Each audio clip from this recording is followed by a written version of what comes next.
This is insane. Talk about disgustingly desperate. The legacy corporate media hates the entire narrative that is proving to be true, that the left in this country is more likely to commit violent acts to advance their political agenda than the right. There was a story that broke over the weekend that in South Carolina, a circuit judge's house was burned to the ground. And the way that the narrative was initially formed by Time magazine was that it was set ablaze and that there was an explosion. And because this judge had received, I guess, some death threats because of their ruling on an election case, but because of that ruling being, I guess, against what the Trump administration wanted to have happen, that they're making this connection and be like, well, it must have been set on fire by a right-wing radical that's a Trump supporter. So that story completely took off, grew legs.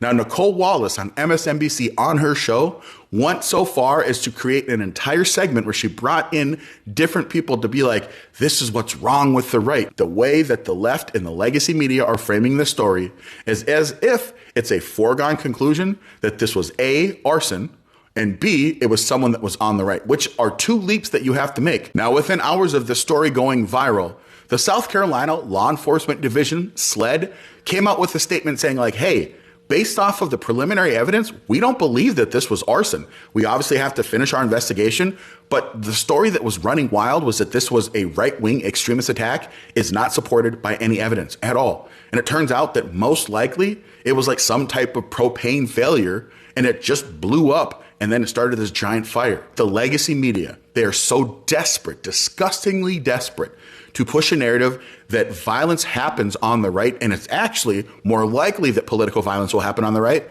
because they know that the Charlie Kirk assassination, the attacks on ICE agents and federal employees by overt leftists that support Democrats, that the messaging being pushed by Democrats of calling President Trump and MAGA fascists, all of that is awful for Democrats. You have the Virginia Democrat-endorsed Attorney General candidate fantasizing about the death of a Republican.